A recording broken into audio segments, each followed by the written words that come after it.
When Kim Jong-un goes off on the crazy train, the world looks to China. But do the two nations still have close ties? Adam Cathcart explains. And 1 year after the protests took to the streets in Hong Kong, I check in with Democratic Chairwoman Emily Lau to see where they stand now. These stories and more regional news next.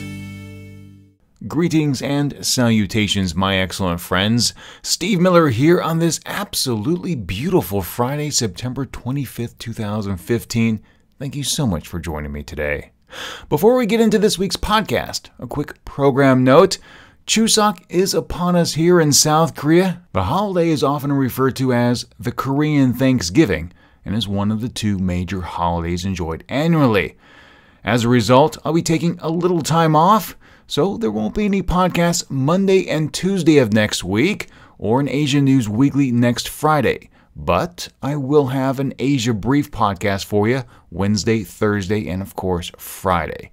All right, my friends, let's go ahead and get started with our very first story.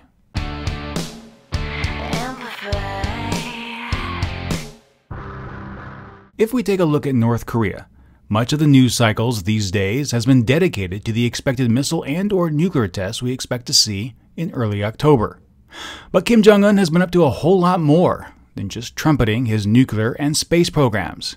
To find out what the young leader has been up to, I recently spoke with Adam Cathcart, editor-in-chief of Sino-NK, and kicked off our conversation by asking him what he thought was the most interesting news coming out of the so-called Democratic People's Republic of Korea. Well, as ever, it's the northern territories, I think, and it's the northern provinces and kind of what is and isn't happening along the frontier with China.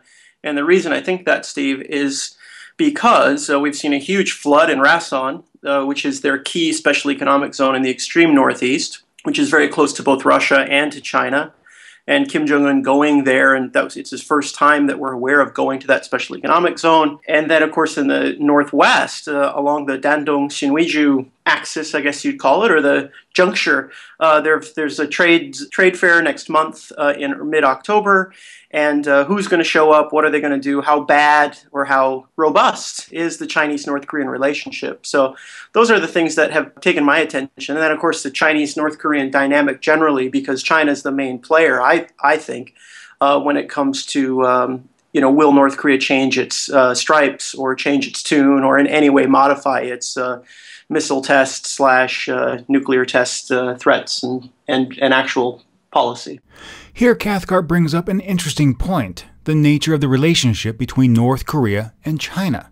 Many analysts say Beijing's influence is waning, but the Chinese press hasn't been as kind when it describes the current status of their relationship, noting that calling it a lull may be too kind. In fact, some press outlets have gone as far as to label the relationship with Pyongyang as in a pit.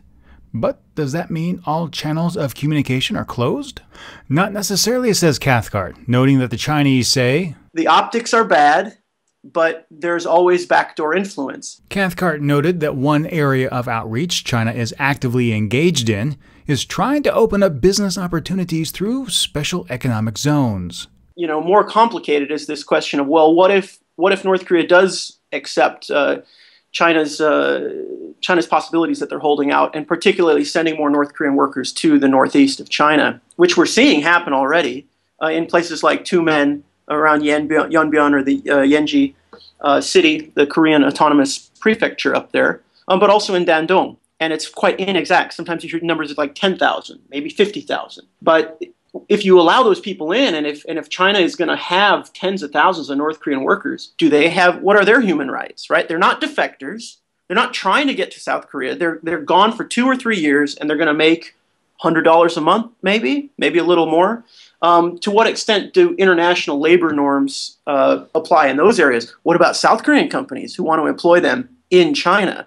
And you're getting into kind of some of this moral calculus that you see in the Kaesong industrial complex, right? So we're getting into some pretty nebulous, Faustian territory here. But that's perhaps the best we can do at the moment. On the other hand, there is a very parental and I'd argue a patriarchal view of North Korea that adheres in China, where they say, we kind of want to encourage you to do the right thing. So if you open up a special economic zone, we'll pat you on the back and say, great job. Or if there's any glimmer of, state transformation of the economy, like in the grain resource or in communes or that sort of thing.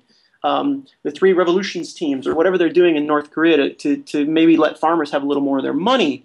The Chinese state media will encourage them, and the Chinese communist leaders will be pleased.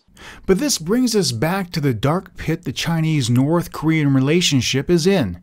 After all, Kim opted out of attending that big World War II victory parade and is still yet to meet Chinese President Xi Jinping, while at the same time has reached out to Cuba, something Cathcart says did not please Beijing. What you see is that they're very upset, obviously, about the nuclear issue foremost, but also that Kim Jong-un hasn't met any Chinese leaders. He hasn't met the Chinese ambassador in Pyongyang.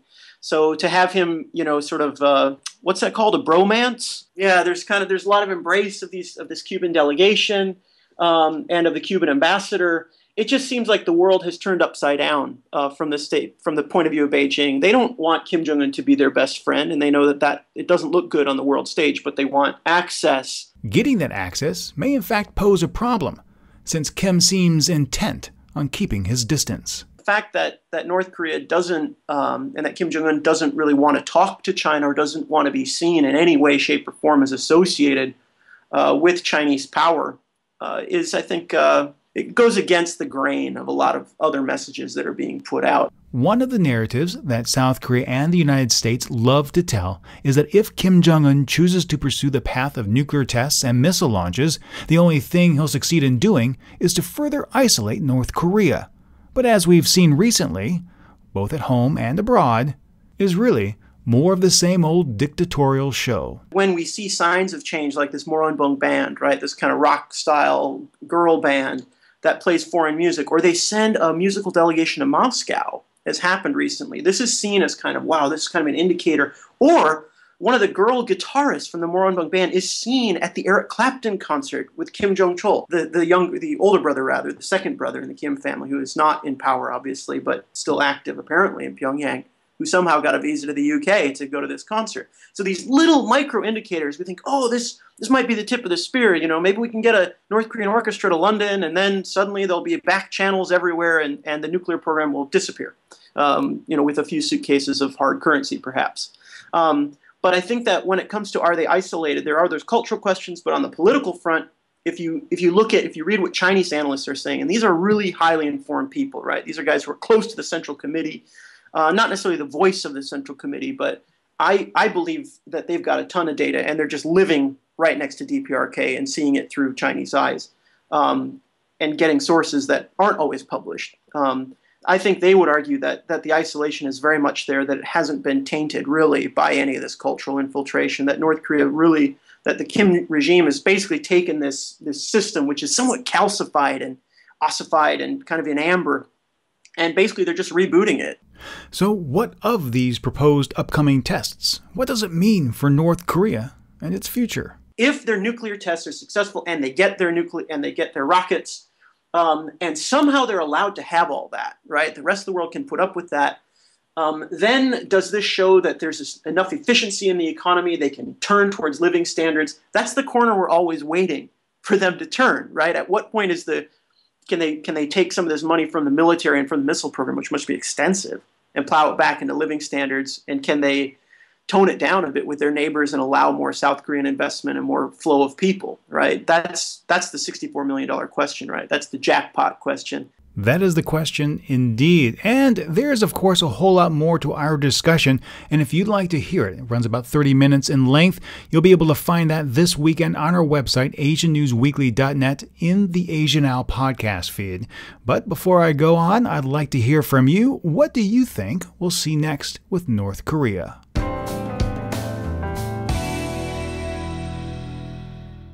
October is just around the corner, marking the one-year anniversary of when students and other civic-minded leaders took to the streets of Hong Kong pursuing universal suffrage and standing firm against a Beijing plan that they said amounted to creating a fake democracy.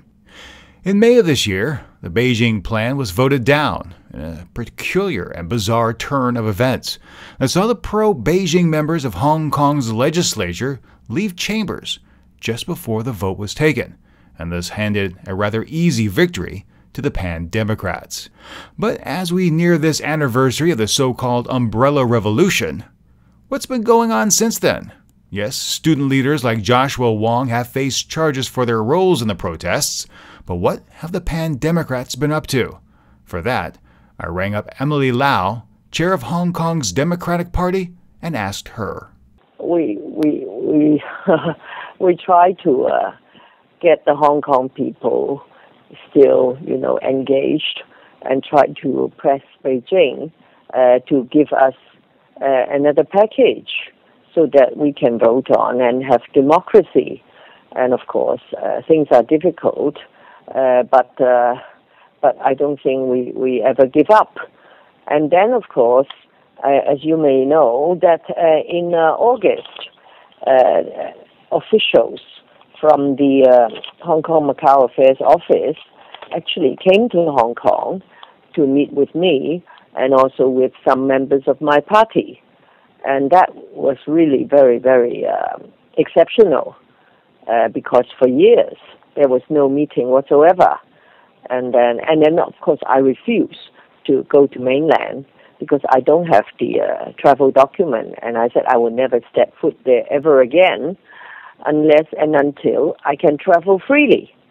So the officials came to Hong Kong as they are, and I actually invited them to lunch with a few other members of my party.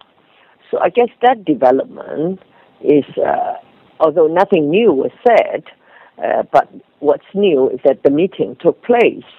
But of course I know one swallow does not make a summer.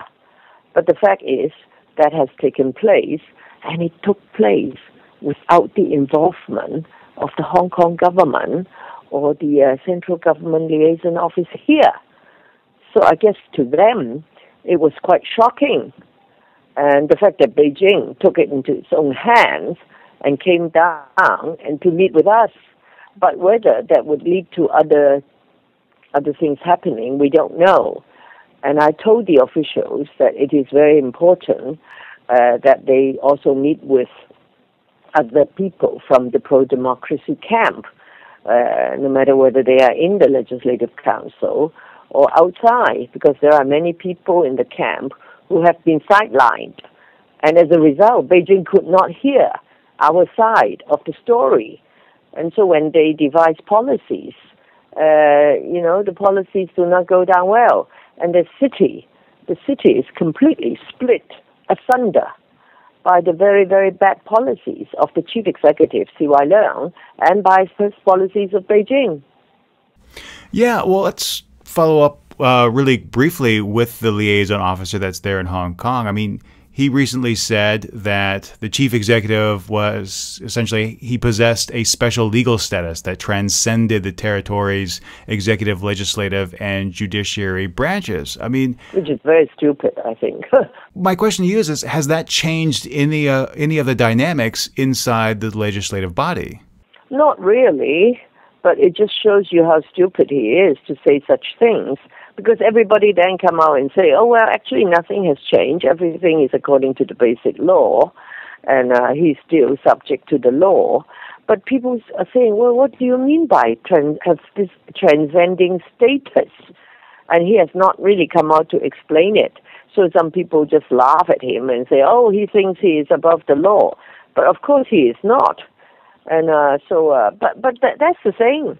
They keep saying things which are very provocative, which cause a lot of controversy, and doesn't really help to, foment good atmosphere so they can push forward their policies.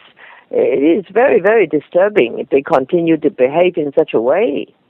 Well, turning a gaze further down the road, past the 2017 elections, what do you think needs to happen sequentially before the subsequent election?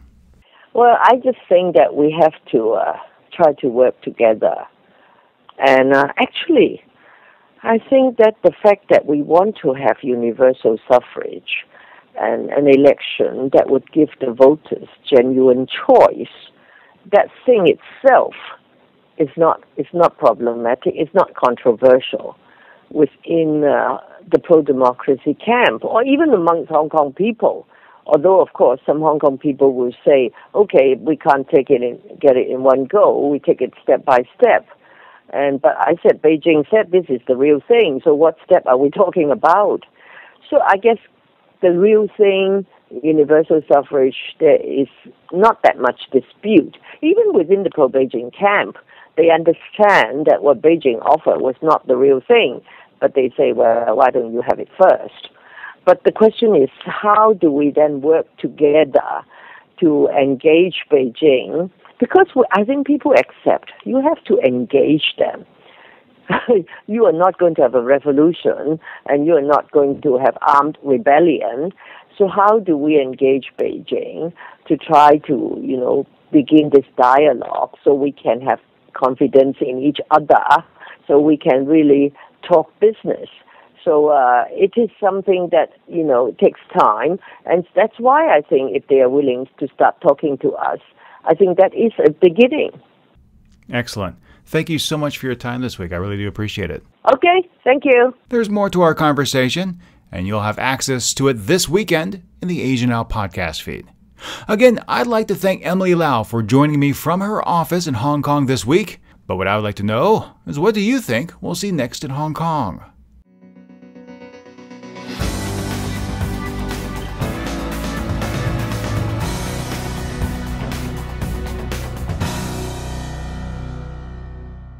Last week I spoke of the protests and resulting deaths as Nepal prepared to finalize a new constitution, the nation's first since the abolition of the long-ruling Hindu monarchy in 2008.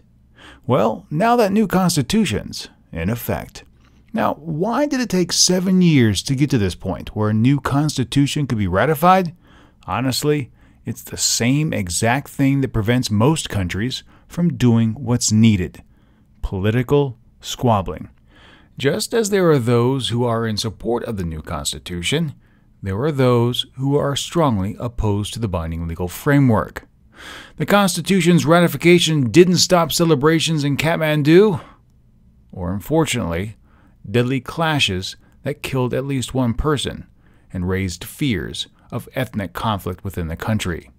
The latest protests were by ethnic minorities called the Tharu or the Madhesi, who said the new constitution has left them underrepresented in both parliament and the government. However, lawmakers representing these groups boycotted the final voting process. The two groups support the new federal structure, but they say that the country's 7 new states have been created in such a way that 6 of them will still be dominated by entrenched ruling parties. They seek additional states and representation equal to their population. The government has asked them to stop protesting and to be part of the solution, noting that the Constitution can be amended, but the dissenting groups have vowed to intensify their opposition instead. To get an idea of how upset these groups are, Nepal's Prime Minister canceled his plans to attend a meeting of the United Nations General Assembly in order to hold talks and end these protests. Hopefully, the groups will take advantage of that olive branch and come together to finally put the matter to bed. Over the past few weeks, we've been discussing the fires in Indonesia, the resulting smoke, and the chronic haze that spread throughout the region.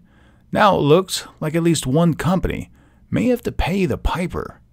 Bumi Mekar Hijau is a plantation company that's been accused of starting fires in South Sumatra and could face prosecution. The Jakarta Globe reported this week that the company is one of 10 that have been named as suspects in starting the fires responsible for the haze that has reached as far as Malaysia and Singapore. Bumi Mekar Hijau is a supplier to Singapore-based Asia Pulp and Paper. Now, this one company isn't being singled out.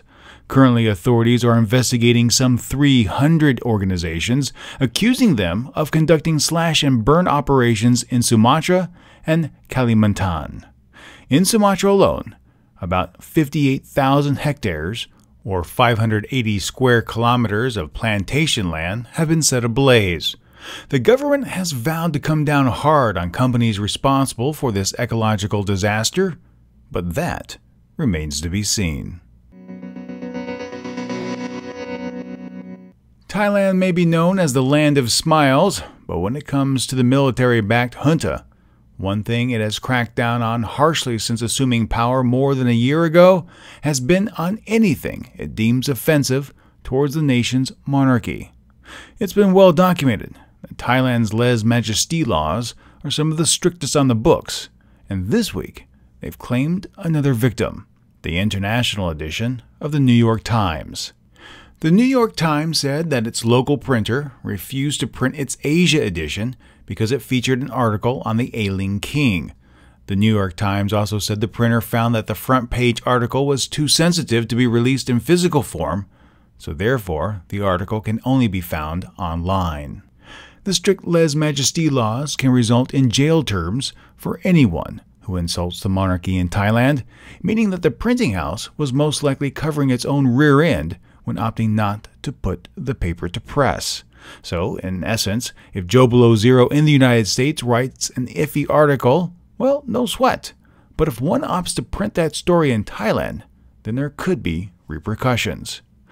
Critics say that the laws are used liberally by the military government to silence discussion about the royal family and the succession to the throne, which is at the forefront of many people's minds these days, given the ailing health of the king. One might think that just printing someone else's words should give the printers a pass on violating the lèse-majesté laws, but Thais have been jailed for an overheard conversation in a taxi, a hand gesture, a university play, bathroom graffiti, and most recently, the New York Times reported that 2 individuals were sentenced to 28 and 30 years in prison for Facebook posts. It's one thing for law enforcement to step in and stop libelous speech, but to create an environment where the fear of imprisonment exists for simply sharing pertinent facts does nothing but fester resentment and distrust. Speech should be free. I didn't say without consequences, but free, and should never, ever interfere with journalistic endeavors. Earlier this week, I mentioned that Sandy Phan-Gillis, a Texas resident, has been held in China for 6 months on espionage charges. Chinese Foreign Ministry spokesman Hong Li said Phan-Gillis was suspected of endangering China's national security and is being investigated by relevant Chinese authorities. With Chinese President Xi Jinping scheduled to meet President Obama on Friday, Phan-Gillis's husband has picked up the pace in sharing his wife's story, hoping the U.S. president will press for his beloved's release. In an interview with The Voice of America, Jeff Gillis said, "My wife is not a spy. My wife is not a thief. She's not a criminal. My wife is a hardworking businesswoman who has spent years working on any kind of things that can help create cooperation between Houston and China. I am able to communicate only through the U.S. consulate in Guangzhou. No family is able to talk to her, or friends, or even her lawyers."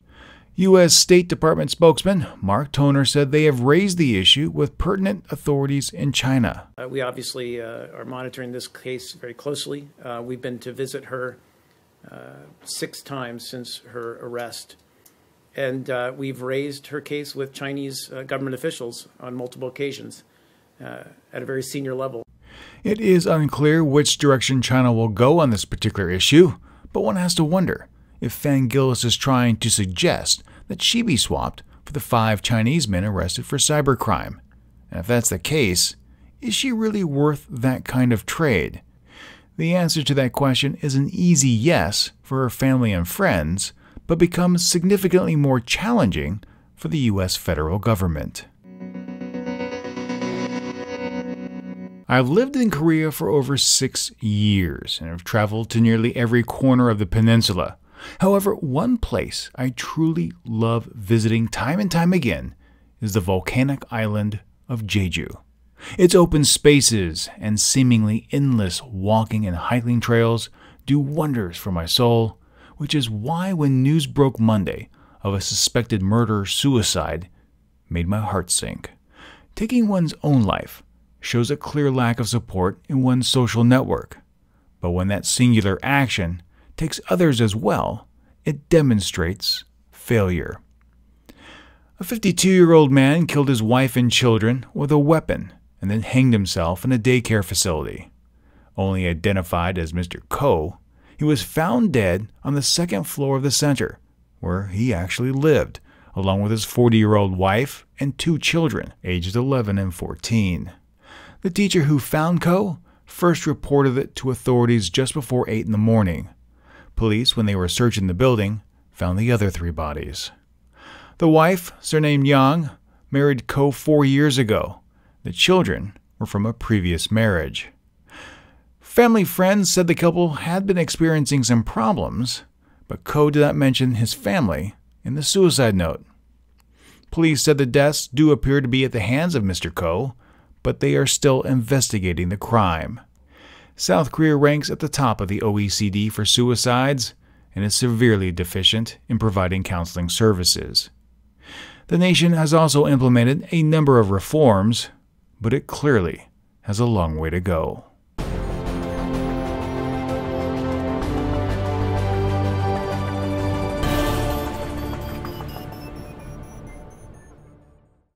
Well, here we are once more. The end of the podcast is quickly approaching, but before I go, let's take a quick look at some of the comments you've sent in this week.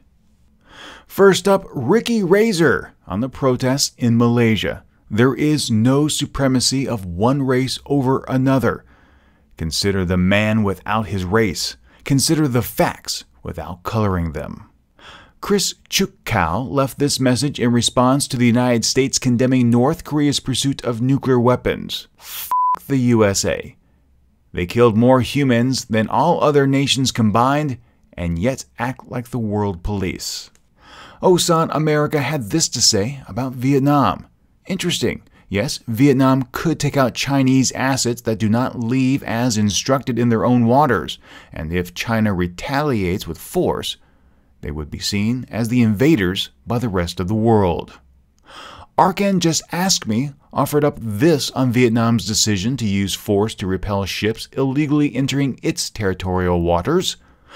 When, oh when, is the Philippines gonna learn that complaining to a headmaster about being bullied will only get you more bullied, and the best way to deal with a bully is to defend yourself?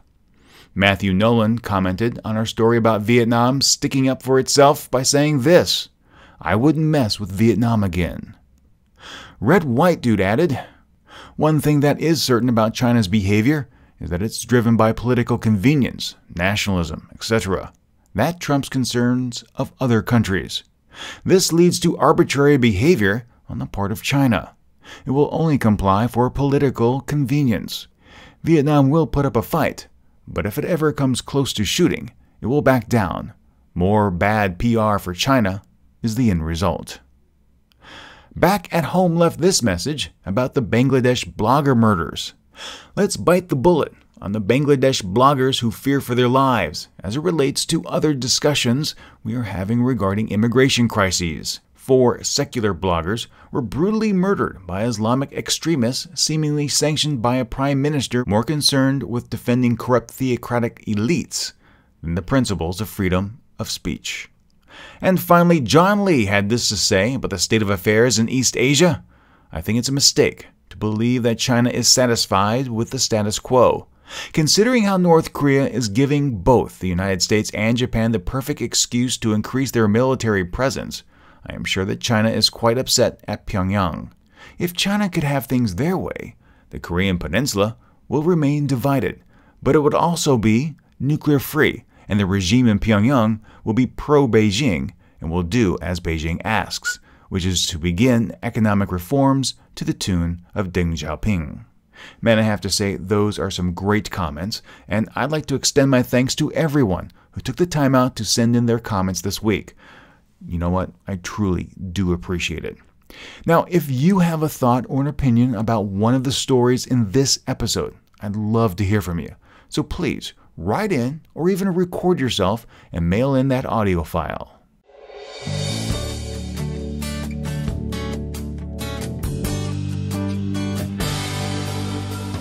Hey, my friends, if you enjoyed this week's podcast, I hope you'll do me a favor and share it with your friends. And if you haven't, subscribe. Subscribing is free and easy to do. Just go to our website, asiannewsweekly.net, and click on the subscribe tab. You can also subscribe in your favorite podcast application like iTunes or Stitcher. Now, if you want to keep up with more news from the region, be sure to follow Asian News Weekly on Facebook or Twitter. And of course, if you have any questions, comments, or feedback, I'd love to hear from you. The email address to write to is podcast@asiannewsweekly.net. My name is Steve Miller, and I'd like to thank you so much for listening this week. So until next time, be true to yourself and always be awesome.